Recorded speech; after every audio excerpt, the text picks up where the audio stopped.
Are we on the verge of a market shift in Canadian real estate?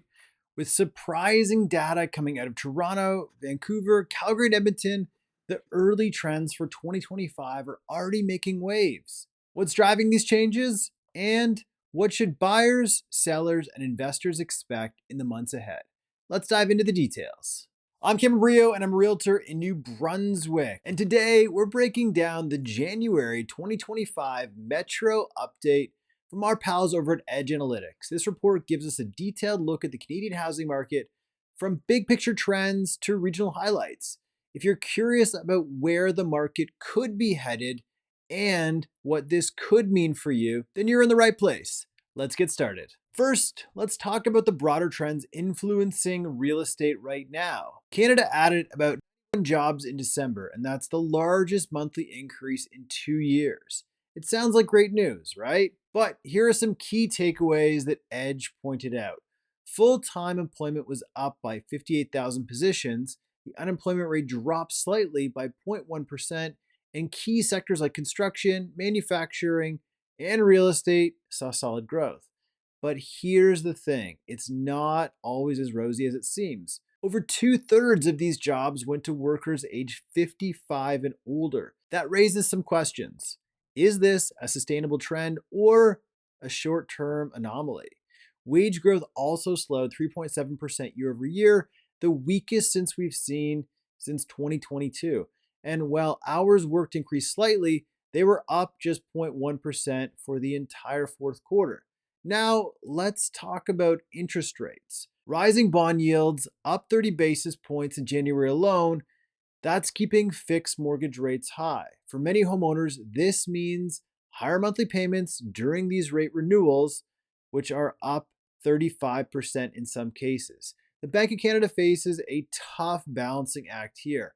While rate cuts are expected this year, they're likely to be slow and gradual. That means affordability challenges will persist for now. Now, let's zoom into Toronto, where December was a challenging month. Sales dropped 18.7% month over month, and that's the sharpest decline in nearly 2 years. Inventory surged 48% year over year, reaching its highest December level since 2008.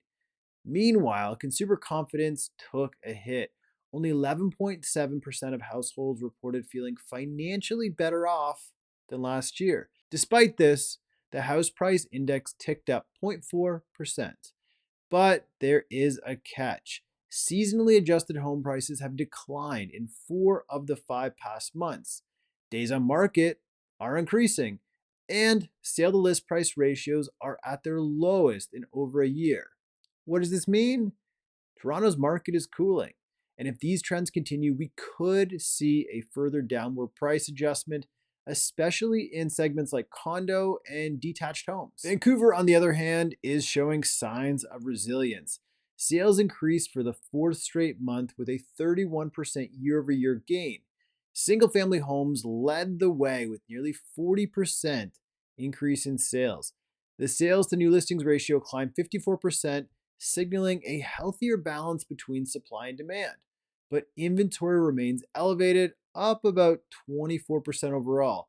And new construction is heavily weighted towards condos, with single family homes only making up about 5% of the pipeline.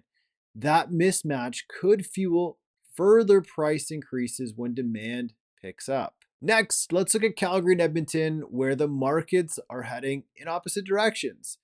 In Calgary, sales slipped 7% in December and inventory rose 38% year over year. Meanwhile, Edmonton saw a sales jump of 16% with prices rising 8% annually.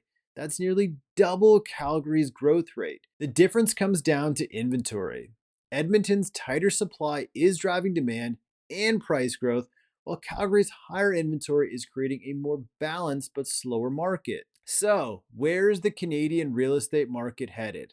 Here's my take. Affordability challenges will persist.